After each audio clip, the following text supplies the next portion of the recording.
Hey guys! No. Hey guys! Welcome back to my art channel. So for those of you who don't know me, my name is Anthony de Gala. I'm a third-year architecture student and I study in University of Santo Tomas. For those of you who are subscribed, you might know me for my YouTube videos on rendering tutorials on architecture, like drawing floor plans, drafting, and all of that. I also do Shopee hauls, random Shopee hauls, and random vlogs about my life and architecture school and online class, a day in my life, and a lot of those things. And I actually started my YouTube journey and making vlogs noong July 15, 2020. It was the time when pandemic started. And the reason I started this YouTube channel were mainly three things. One is because I wanted to be unique in showing my portfolio when it comes to like going into like companies and applying for them and being on interviews. I can mention siguro na I am a YouTuber who does my architecture presentations and posts it on YouTube, so parang they would know how I would present my designs and they would know like a gist of how I design and how I am as an architecture student. And the next one is I want to build memories. Siguro like when I'm an adult and having my adult life and I'm like able to reminisce and look back and watch my journey as an architecture student and my life as a college student. And the third reason is I wanted to have like a retirement plan, since we all know naman na pag 60 ka na, di ka na makaka-work, or siguro pwede ka mag-practice pa rin pero not really work in a company. So I wanted to do YouTube as parang a source of income na rin when I become 60. And currently it has actually been 1.5 years since I started YouTube. So technically 1 year. And I actually been monetized last 6 months. So like bago mag 1 year anniversary, siguro 3 days before, I was able to monetize my YouTube channel and earn like little. I'm not ranting about it, but it was okay na, I guess. I feel like it was okay na since I'm just starting and I'm just growing as a small YouTube art channel, choo. So I completely understand it. And through the year, I definitely learned a lot about myself, about opening up and trying out new things. Cause like growing up, I would always join like various co-curriculars nung grade school and up until high school. I remember my first hobby was soccer, and that was I think mga grade 1 to 3. So I was like 3 years doing football and soccer, and parang while doing soccer, I think I have a picture here. I don't know if I wanna flash it, but maybe I'll flash it here. Like here. This is me. And parang I was getting dark and like conscious a little, so like I stopped. Like doing soccer, it made me realize na baka running was too much for me and parang mabilis ako mapagod and like mabilis akong humingal. I was like thinking of sport na one place ka lang tatakbo, and that's when I started table tennis. I started table tennis at mga grade 3 to grade 4. Pero playing table tennis, parang it made me feel kind of bored kasi you're stuck in one place. You just move your arms and siguro once like footworks and stuff. I thought to myself na maybe it wasn't for me, so I started like finding out new sports. And that's when I discovered yung volleyball. I started volleyball nung grade 5. And I was actually influenced by my sister. So I tried out in grade 5 and I pushed through. Yeah, yes. And then after volleyball, I started doing theater productions. Not really the theater where you act, but like theater, like paggawa ng props and like backstage design, choo. So I started doing theater production nung mga grade 11 eh. Pero yung volleyball, like tinuloy ko siya buong hanggang pag-graduate ng high school. So I was volleyball varsity ng grade 5 until grade 12. And on my grade 12, although I was still a volleyball varsity, I wanted to try something new and something more bold and something like I never expected me to like get myself into. And that was going in a dance troupe for my high school team. It's called the CSA dance troupe. And I was like with my best friend doing it. Like I was deciding whether or not tutuloy ko ba or like I won't. And I feel like everyone thought when I was like parang announcing and deciding na I'm gonna go audition. Everyone thought it was a joke, but then like it wasn't, and I was really like practicing talaga in my room, like when no one's around and when I'm like home alone. And then wala lang, I just thought na parang maybe I wanna try dance, impress people, I guess. Like I don't know. Tapos I remember this one time, like I'm just gonna share lang. I just wanna share this experience and like introduce myself about about my past, which then led me to doing YouTube. When I was a volleyball varsity, I had a lot of friends that would support me and stuff. And at the time when I was deciding if I want to go push through in dance troupe in grade 12, I was like asking my teammates, should I do it? Should I go audition for dance troupe? And they were like laughing, yeah, you should. Like parang, I don't know. It was kind of weird. Tapos there was this one time, parang may stretching kami sa volleyball na ginagawa before and after training. So it was like after training and we were doing stretching. That was like, I had this one friend that was stretching me. I asked him like, do you think I'll pass dance troupe? And then sabi niya like, no. Sabi niya no. Sabi niya no, like I wasn't expecting. I feel like a lot of people naman parang sabi like, I think I won't pass. Like parang pakipot, pero like you just want parang encouragement from them, diba? Pero like the person was like, no, you won't pass. And I was like shocked kasi like, huh? Like you're supposed to be supporting with my dreams and my like what I want. Pero sabi niya like, siguro pa kaya mo mag-dance pero like freestyle lang at saka pa like joke lang gano'n. Pero I was like, what the freak? Pero he didn't know na I was actually serious with it. And although despite yung sinabi niya, I still pushed through and then I danced. I don't know, was I really the type to dance? I don't think so, kasi I was a shy person in grade 12. And a shy person siguro in grade school and high school. And siguro yung pagiging dance troupe, it was like a moment to be more confident siguro, be more out there, and trying out new things. Basta ganun. And yeah, I did audition and then I passed. Peace. Like this was the list, I think. This was the list and my name was at the top here. So I was like, yay! It was like a really shook moment. I was really shook and everyone was like super proud of me, like, oh my gosh, you passed! Like parang a core memory for me. Like it was an eye-opener for me to be more bold and try out new things talaga. I realized na parang I loved immersing myself to try out new things and other activities para to get to know me more and to like explore like skills na baka magaling ako and baka hindi. So like it's just a parang a thought of like trying out new things and being like out there. Cause like one thing I learned from TikTok was like, I think it was from an old girl. It was an interview. Ano yung na-learn nila sa life na change their perspective and change their parang outlook in life. And this girl said na parang don't be afraid to try new things and don't be afraid to like risk everything.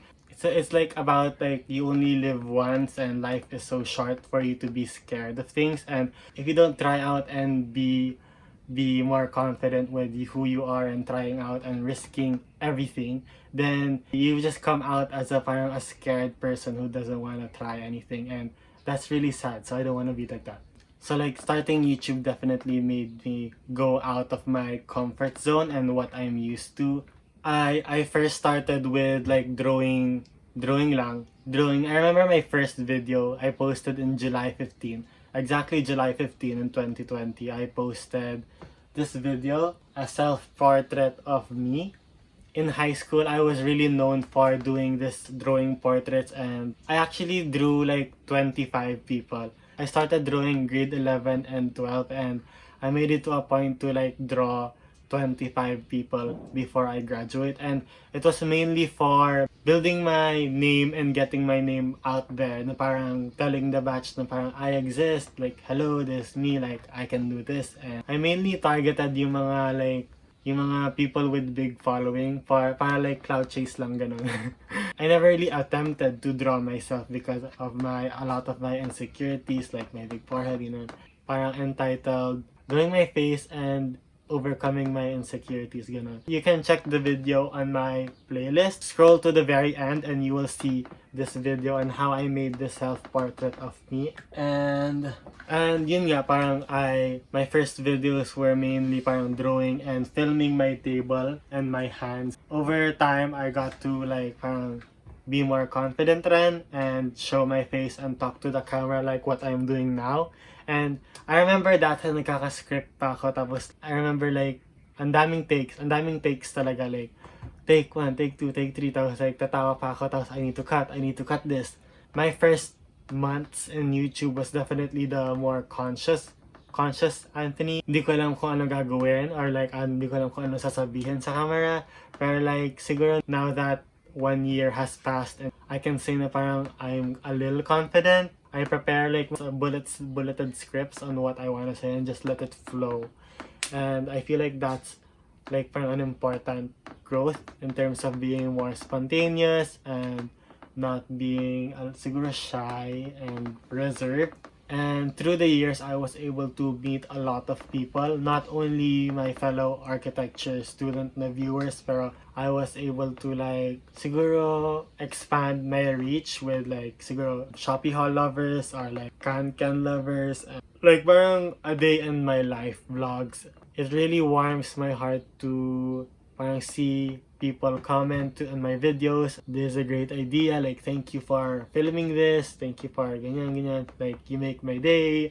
I would always get parang comments like you inspire me to like continue architecture and you inspired me to take up architecture, like oh my gosh, like what the fuck. It just makes me happy that I was able to help in their growth in becoming an architecture student by like learning from my videos and stuff. And that made me really happy because it only shows na a lot of people support what I do and a lot of people appreciate what I make, the videos I make, and kung gaano katagal kong film and gaano katagal kong in-edit, na it was all worth it. And not gonna lie, I also had like negative comments, pero I don't really like mind that na. And the reason why I made this video is yun nga, parang I like to try new things and I would always do.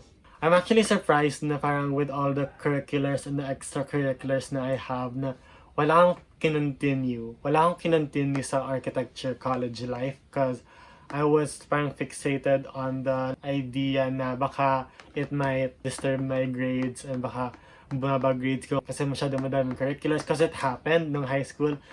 I wanted to be like a lot of people when di naman kailangan. It's one of the things that I regretted. So siguro one thing na some of you have to keep in mind was to, if hindi mo kaya na masyadong marami, then I feel like it's best na wag mo pilitin and just focus on the things you're passionate about and the things na you should prioritize. So definitely one thing is my studies and academics. And with the thought of trying out new things and being able to pursue new hobbies in life. And given the 1.5 year of doing YouTube, I realized maybe it's time for a change. But don't get me wrong, I am super thankful and I'm super grateful for all of the followers and all of the subscribers I had in my channel, and I'm really thankful for the overwhelming support sa messenger and the comments. Like, I want you guys to know that this won't be the end of me. I have actually been thinking about this change for quite some time now, and I think it's about time for me to announce. I decided to open new doors and take on more opportunities in life to grow and foster grow and foster new skills and try out new things. This is why in 2022, this start of 2022, I decided to make a change, which brings me to the final decision to maybe end my channel here and maybe start rebranding my content. Yay!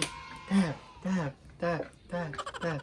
So I've actually been wanting to rebrand my channel for the longest time. I started trying to rebrand my channel nung September pa. September pa, like last year, September 2021, I was thinking about rebranding my channel. And nung parang October, parang ayoko na yung parang Animal Crossing na logo at saka intro sa beginning.